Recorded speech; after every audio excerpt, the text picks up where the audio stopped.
and welcome back to the Urology Care Podcast, the official podcast of the Urology Care Foundation. We have two incredible guests with us to talk about female sexual dysfunction. Dr. Suzette Sutherland is the Director of Female Urology at the University of Washington in Seattle and has focused her 20-year career on women's pelvic health to include urinary incontinence, bladder dysfunction, pelvic prolapse surgery, and female sexual health. Dr. Sutherland will be leading this conversation with our second guest, Dr. Maria Uloko. Dr. Uloko is a urologist with a focus in comprehensive sexual medicine, prosthesis, and reconstruction. She is the assistant professor at the University of California, San Diego. She currently serves as the Director of Vulvar Health in the Department of Urology and is a researcher with a focus in sexual health.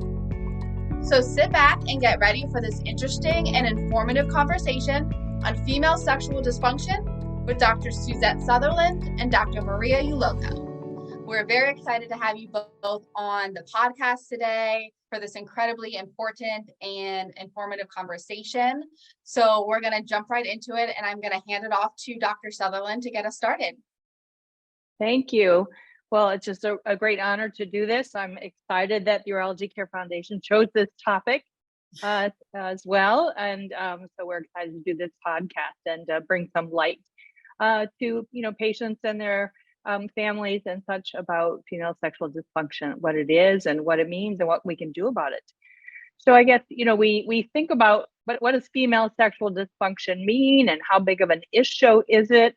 There have been some pretty large population-based studies that were done in the 1990s. And those are the first ones that came out and said, wow, it's not just men that have problems with sexual function, but women too. And quite a large number of women. It was like 43% of the general adult population. Some of those studies have been sort of repeated and looked at it a little differently, and up to about even 2008. And still the numbers are pretty much showing the same. Dr. Uloko here is from San Diego. She specializes in a lot of sexual function. I don't know if you're aware of even more recent population-based studies that break it down a little bit more. What does that 43% mean? Yeah, so fantastic question. So, as of right now, there has not been a more recent update to the 43% number. And so what that number encompasses and kind of what is female sexual dysfunction, and just really break it down, it's issues with pain, issues with desire, issues with arousal, and issues with orgasm. And so 43% of the people that were polled in the United States had either some sort of dysfunction or issue with one of these four areas. And, as we have an aging population, I anticipate that many of this number is actually going to be even more significant, which just goes to show that sexual dysfunction is very normal and very common, which is something I always like to tell patients. You're not alone in this. It's a very, very common thing. Let's take a look at that. You mentioned these 4 domains. I think if I can do them in the same order you did, you said there's a pain domain, which we know when people have pain with intercourse, of course, that's a big problem. It's hard to have a satisfying experience when you're in pain. There's issues with desire. Do I even want to have sex? There's issues with arousal and orgasm. Yeah, I think that was it, right? Yeah, arousal and orgasm. Arousal and then orgasm, right? So 4 categories. Can you break those down a little bit for us? Like, well, why don't we start with desire? What are the things that are involved in desire for a woman? Oh, so many things. That is a complex question. So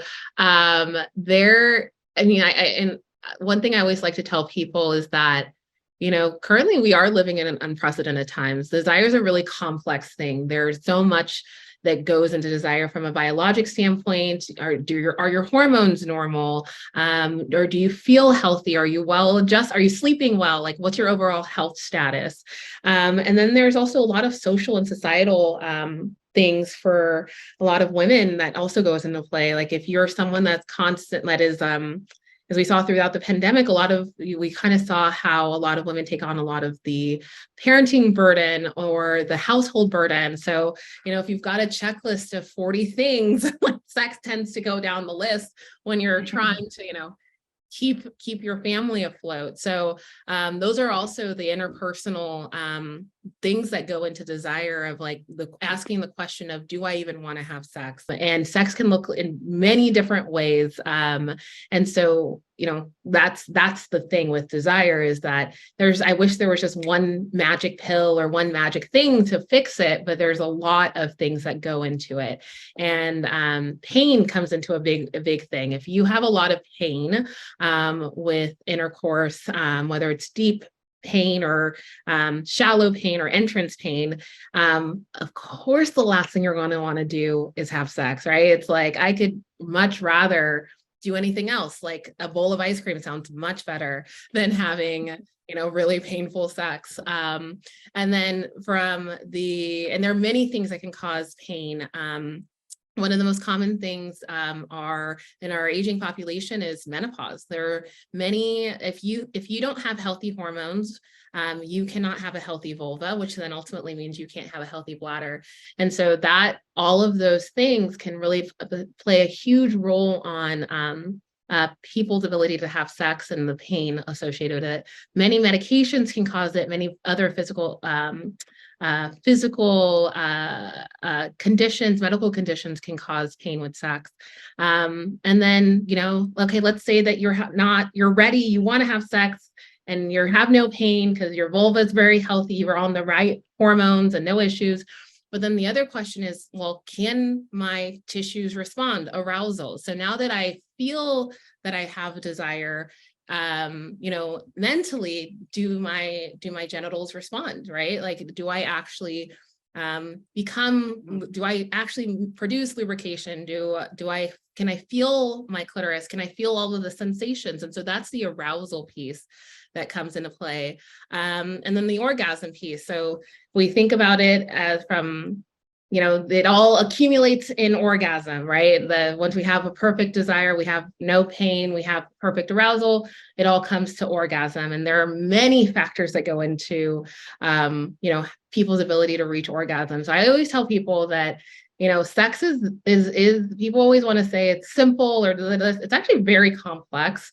And you definitely need the biopsychosocial aspects of not only addressing what's going on with the human being and making sure that the human is healthy, but also the psychosocial aspects of their life and everything that they're going through in life, because it all does matter.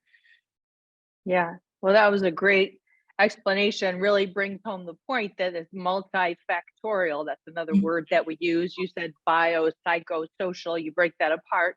The biology, the psychological, and the social components, right? They all have to come together for a woman, even men, but a woman more so, needs to be a little fine-tuned, so we say, in order to have a really satisfactory experience, and repeatedly so. Where we think of it being a little more simple for men, they have some desire, which comes quickly, they get an erection, and away they go. And so that's making it very simple, and but there's more complexity sometimes to it, but they are very different beasts than men and women. Yeah, very, very much so. So can you speak a little bit more to the desire issue? I think that that's such a huge component. I want to come back to something else that you said, but I want to focus on the desire for a second.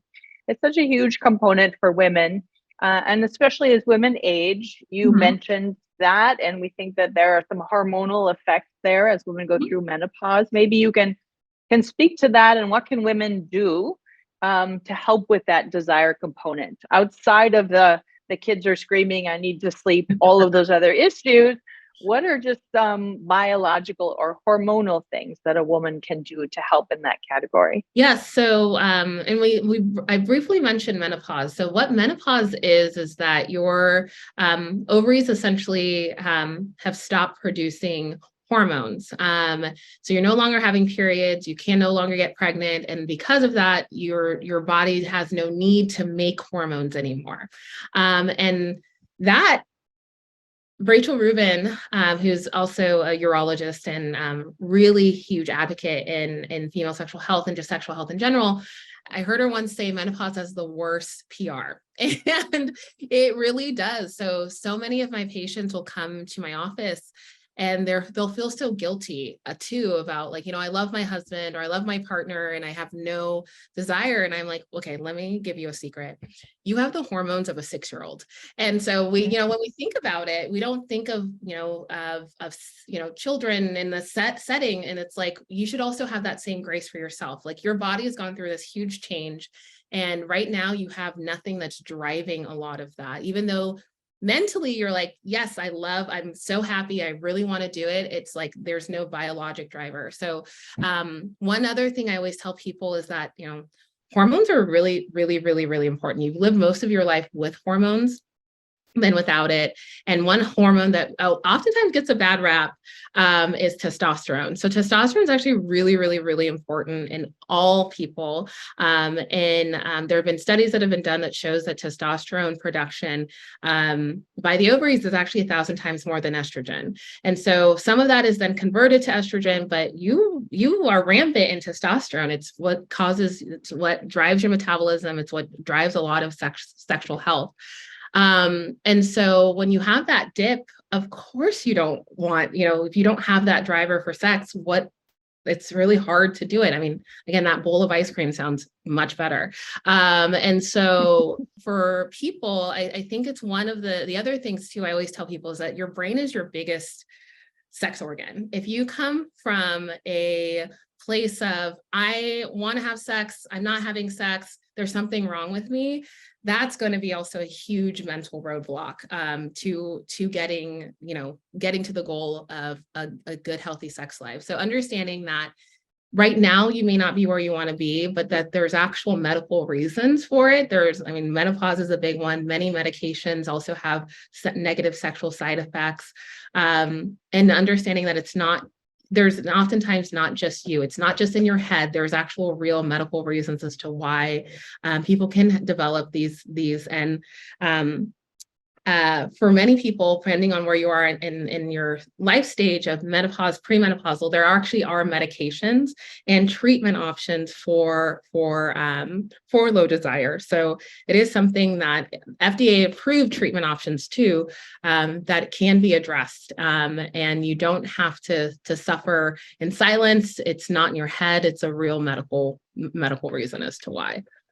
Yeah, I'm glad you addressed that. Even in a postmenopausal woman, sometimes replenishing the systemic estrogen and progesterone, if she has her uterus still, can be enough to help with that postmenopausal desire. Sometimes women need a little extra boost with a little extra testosterone as well. And then, as you mentioned, there are some other FDA approved things to help with desire. But just starting with replenishing the normal, natural hormones that your ovaries would be making if they hadn't petered out at the time of menopause can really be very beneficial.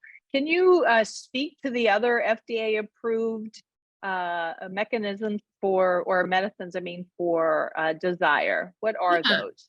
Yeah, so for our there are 2 medications currently at this time that are FDA approved for the use of low desire in premenopausal people. One of the medications is flibanserin or Addyi, and the other one is Vyleesi. So Addyi is a medication that works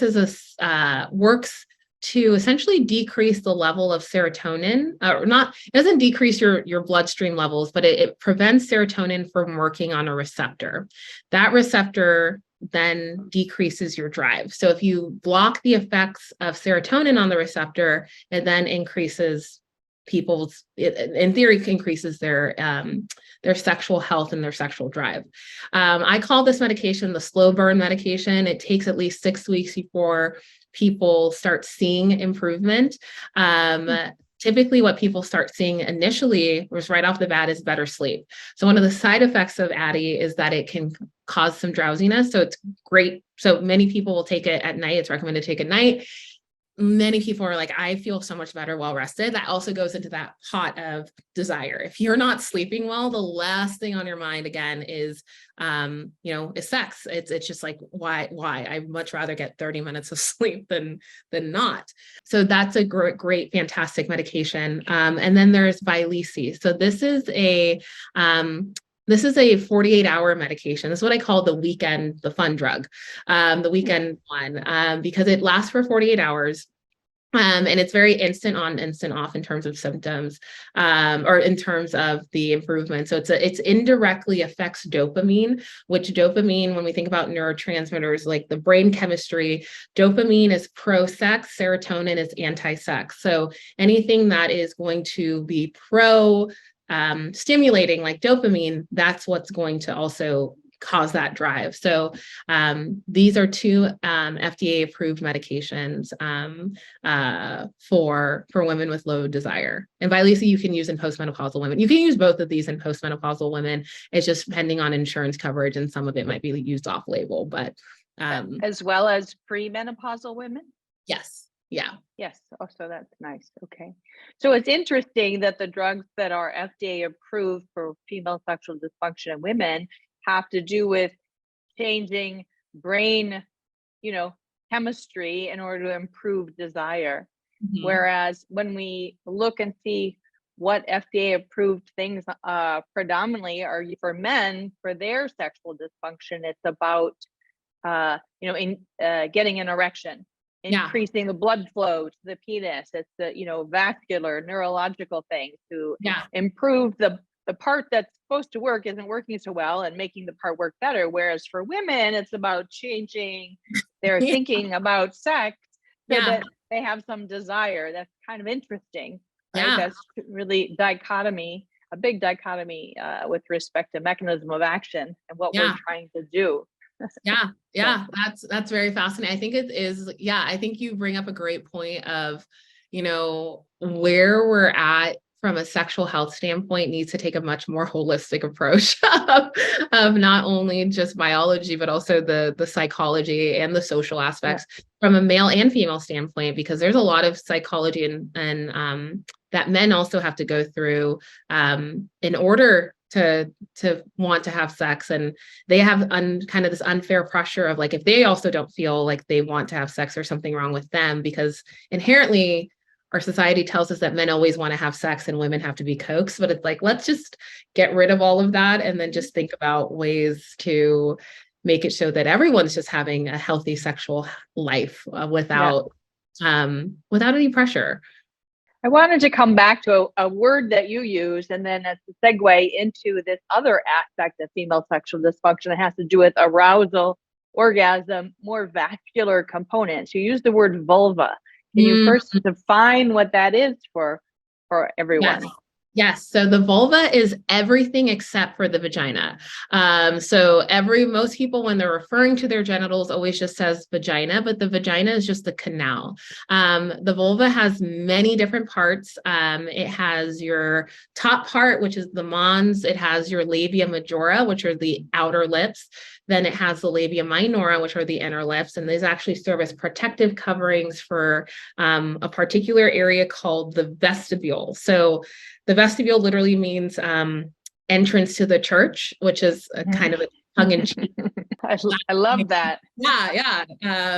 So that vestibule, when you spread apart the labia, it has your urethra, which is the hole that you pee out of. It has your vaginal opening, and it has lots of glands that are really important for lubrication. So it's and then you have the vagina. So the vulva is the actual correct terminology that people mean. Oh, and your clitoris. Let's not forget the clitoris is part of the vulva. So it's typically what people mean when they say the vagina, because it's your vagina it's very important too, but there are also many other components.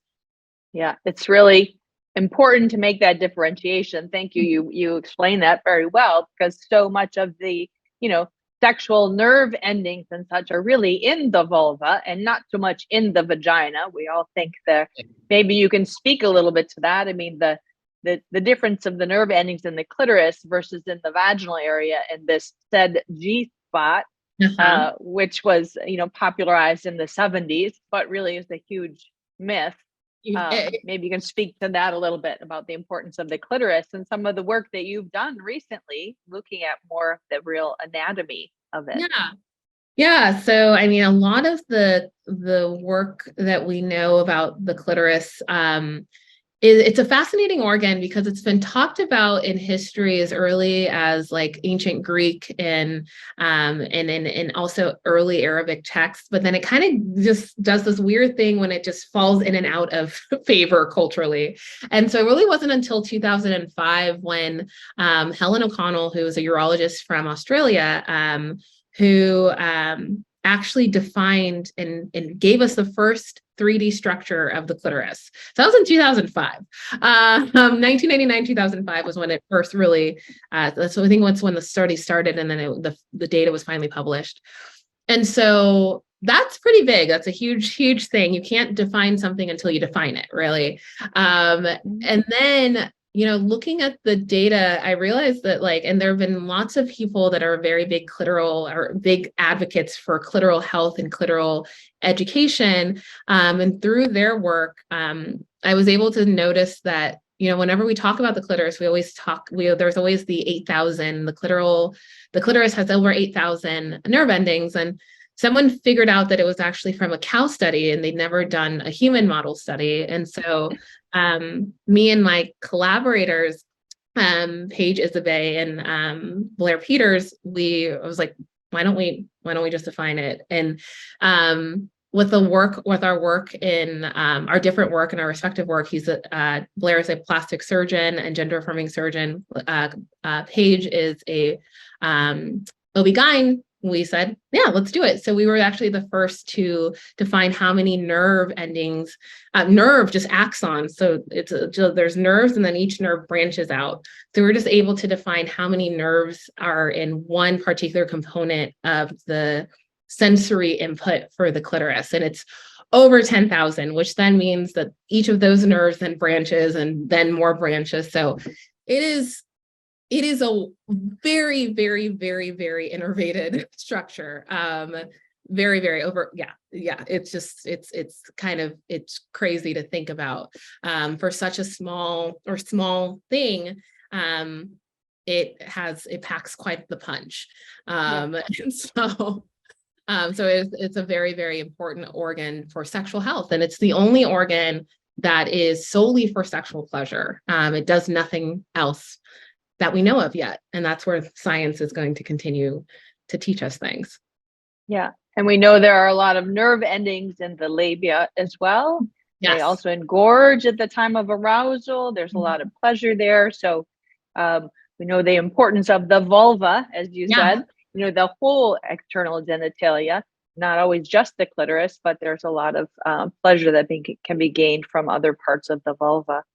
Which also brings us to this idea about, a clitoral, moving into the next category of orgasm, a clitoral orgasm versus a vaginal orgasm, right? And the vast majority of women do not successfully have vaginal orgasms, just pure vaginal stimulation without some clitoral stimulation at the same time. That's just a big sort of Hollywood fallacy. Yeah. There are some women who can, but the majority really requires some clitoral stimulation. Maybe you can speak to that a little bit and why that is with all the nerve endings. Yes, let me talk about that. So Hollywood has ruined how people have sex. I really want everyone to know that what you see in movies is make believe. That is not what sex looks like. So I always tell people I have to do a lot of unlearning in my clinic of this is what you think sex is like. What sex actually is what feels good for your body. And that often takes a lot of time, a lot of patience. And it's also it's really disjointed. Ryan Gosling is not going to pick you up and then fling you up somewhere. Yeah, I mean, fingers crossed. Still holding out. One day, that just does not happen. Ryan Gosling probably had to spend 10, 15, 20 minutes stimulating things in order to get you to where you need to be, right? It's just such a non-realistic point of view. And so many people will then, we have such poor sexual health education in our country, so that that's all they know. And then they're having bad sex. And it's like, yeah, because they had to do it. Like, that's make believe, that's theater. That's a big point. I mean, Yeah. there are many people who feel less than because they're Yes. comparing themselves to that and they think that that's the norm. Or, this gets us into another tangent, maybe a discussion for another podcast. But when you think about what pornography does, Yes. to teenagers, that's how they learn about sexual health, and they watch Yes. pornography and they think this is how it's supposed to be, and it's Yes. it's damaging, needless to say. Absolutely. The relationship. It absolutely is. I always tell people, I use the analogy of any depiction that you see in really modern mainstream or pornography. It's art. It's supposed to be like stylized. It's like, you wouldn't believe that Tom Cruise is an actual fighter pilot if you've ever seen Top Gun. It's like, why do we believe that this is what sex is supposed to look like? And yet we take that as the absolute truth. And so, and then when we think that it's supposed to look like that and it doesn't look like that, or you're not actually getting pleasure, you oftentimes feel like you're failing. And then like that then is that negative psychology piece. Because again, sexual health is a lot of mental health too. And if you're like starting from a place of this isn't going to work, it's not going to work most likely. So when we think about clitoral stimulation, clitoral versus vaginal stimulation, you actually, like, for most people, if you don't have full engorgement of the clitoris, you actually cannot have, it's really actually it's much more challenging to have a vaginal orgasm. So if we think about the G spot, it's more like a complex. And that G complex does include the clitoris, and you actually need the clitoris is like kind of interesting lambda or I don't know. Yeah, I guess what else? Triangle shape in a way, or straddle shape. Mm-hmm. And if you don't have full clitoral engorgement and full clitoral stimulation, which happens by clitoral stimulation, and that's that arousal piece, you can't then engorge the complex, which then can lead to the vaginal orgasm. So there is a lot to be said about respecting the clitoris because it leads to all the other good fun stuff. I think too, just to throw in a comment there, I think that kind of just goes along with just being educated, because, especially if people are seeing like the Hollywood aspect of things, like, and that's not any different than like the education that they're getting, then, it makes sense that people may not know that there's so much more to it or so much more that can be done. So I think, you're making a lot of really great points. And I think it's, just goes to show that, having these conversations and putting the education out there is just going to help people be more informed and hopefully spread the word even more, to really educate people. So I think that's really great. Yay. Yeah. Yes. So we've touched on a number of the categories. One category we haven't gone in depth yet really is that pain category. So we know women can have pain for a variety of reasons. I talk to women about it can be a tissue issue, meaning the vaginal tissue or the genital tissue is very dry and it's uncomfortable, or it can be a muscular issue. The vagina is just a tube of muscle, and if things are really tight and tense, it can be a problem. So those are two really sort of break it down to basic levels. What are the things that then we as urologists or urogynecologists or even gynecologists can do to help in these areas of pain? Let's first talk even about the pelvic floor. So oftentimes when we're dealing with pain and sexual health, it's very much a team approach. And we would be remiss to not talk about our pelvic floor physical therapist who, oh my gosh, are some of the best human beings. My best friend actually is one. So I really do believe that from a personal standpoint, but the level of care and attention that they give to our patients is just above and beyond. And so they really, I am a big believer that if you have a pelvis, you should have pelvic floor physical therapy. We do not learn how to actually appropriately, at least in Western cultures, use our bodies and what that looks like, having healthy breathing habits, making sure our flexibility is right. We have a very sedentary lifestyle, which doesn't which doesn't lend to having a healthy pelvis and a healthy pelvic floor. So a pelvic floor physical therapist really helps you to get that mind-body connection and really figure out how to have healthy pelvic floor muscles, which oftentimes takes strengthening of your core, breathing exercises, hip flexibility, hip strength, back flexibility. It's not just Kegels. Like if you asked any pelvic floor physical therapists about what exercise they probably hate the most, it's Kegels, because there's so much more to pelvic floor PT and pelvic floor health than just Kegels.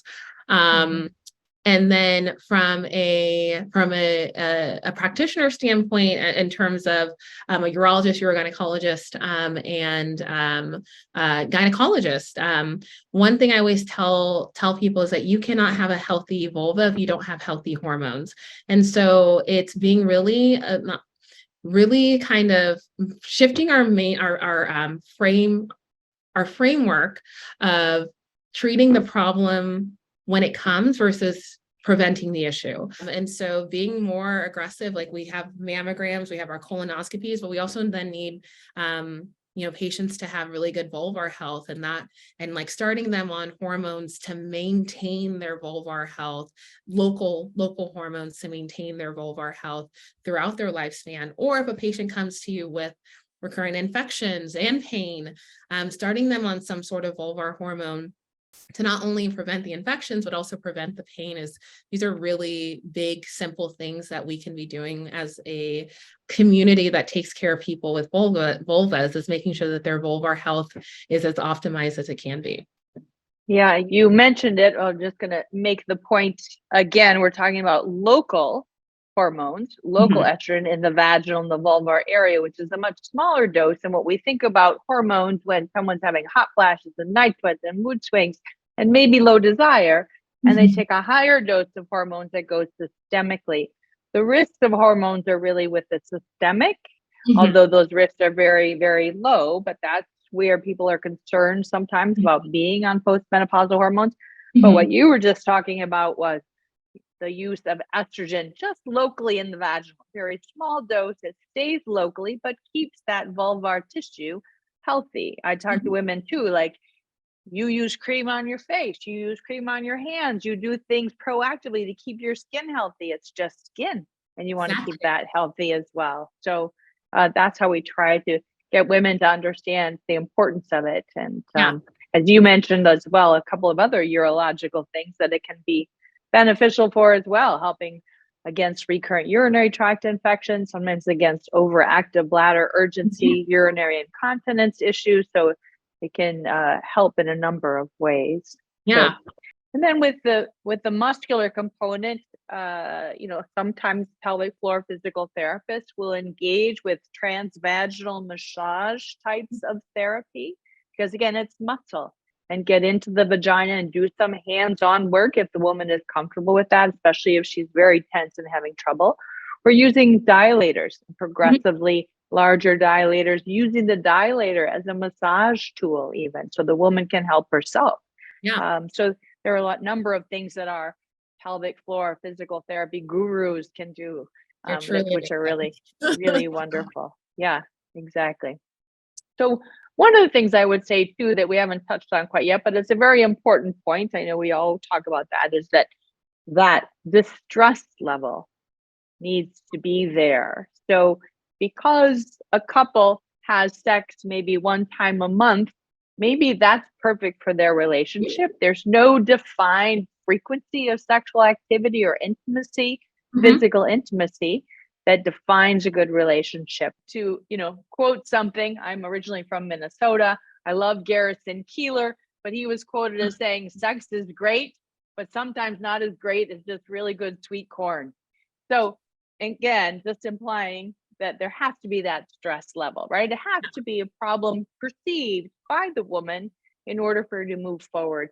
Yes. And that's what I always tell people is that, there is no normal. Normal is just what you don't want. If you're someone that's like, I'm okay with this bowl of ice cream and everyone's fine with me eating this ice cream, then that's great. Like there's no there is no normal, and just figuring out what works best for you and something what aligns with your goals, your health, your standards, your viewpoint is really what is your normal. And then we as practitioners and doctors and sexual medicine specialists are going to help get you to that goal. So it's, again, like I said, it's a lot of unlearning and realizing that you set your own normal, and you just do what feels right and safe and consenting for you and your partner. So I think you also mentioned, I think it's important for people to seek out a practitioner who specializes in this area, whether they're coming at it from a urological standpoint, they're a urologist, they're a urogynecologist, they're a gynecologist, maybe they're in a private a primary care provider who's done extra work in sexual dysfunction or sexual medicine specialists. But finding someone who really understands the intricacies of this is really where you're going to find some success. And with that, I think I would like to ask one last question is, what do you think is really on the horizon here? Where are we moving forward with respect to our science to help women in this area of female sexual dysfunction? Yeah, we have so much to do. And I think one of the most fun things about sexual health is that there's so much burgeoning research. There is just so much in terms of arousal, as of right now, the only medication that is in place for arousal is Viagra and Cialis, and that's marketed towards men. And so there is definite improvement in that regard. There is improvement in terms of orgasm. If we can have, it feels great to have be part of a study that is helping to further define the clitoris, but there needs to be more studies to figure out about orgasm. If I could have a magical pill that made everyone orgasm, I would just give it to everyone. I think the world would be a much happier, better place. But we don't have that yet, and there's so much biochemistry, chemistry, there's just so much coming down the pipeline, and better modalities to treat pain and how we can support our patients through that. I'm really, really, really excited from a scientific standpoint as to where we have the potential to go with sexual health. Well, we're really fortunate to have you and people like you who are so inspired and passionate about this area and willing to do the research to help move the needle forward. So thank you for all the work that you do. Yeah, no, and it's my honor and my pleasure. And it's something that's so important for everyone involved. Sexual health is a very important part of life, quality of life metric. And so destigmatizing it, improving access for people is something that I really, really love doing. And the other great places for people to find access to sexual health providers for female sexual health is the Resources International, ISWISH, International Society of the Study of Women's Sexual Health. ISSWSH.org. They have a directory of sexual health providers in your region. So that's a great resource to use if you are interested in finding a sexual health provider but don't know where to start. Yeah, good. That's great advice. Yeah. Well, good. I think we are wrapping up here. You have some final words, Simone? Yeah, this has been a terrific conversation. I did just kind of want to touch really quickly with both of you and just ask each of you if you have any, final advice or thoughts to leave with our audience on this topic. So Dr. Sutherland, we'll start with you and then we'll switch over to Dr. Uloko. Well, I think the individual needs to decide whether they want sweet corn, ice cream, or sex. How much is it bothering them and their relationship, or are they happy where they are? But if they're not happy where they are and they want to have maybe a more active sex life that's fulfilling and satisfying, then there are providers that are available. There are things we can do. More research has been done over the last 20 years to understand, the intricacies involved in women. Unfortunately, I think we still have quite a ways to go, but we have made some progress. And there are some things that we can do. And so reach out to a provider in your area. That ISWISH resource is a great one that Dr. Uloko mentioned. Yes, there is no normal. Sexual health is health. Some people will come into my clinic and they'll say, but I'm not having sex. Why do I need to care about my vagina? Why do I need to care about my vulva? And I'm like, okay, well, you wouldn't ever let your leg just wither away. Why would you let that happen to your vagina? Even though you're not necessarily using it for sex, it does more than one thing. Your bladder is right next to it. So if you don't have a healthy vulva, you can't have a healthy a bladder. And so, yeah, you do have the ability to maintain your vulvar health.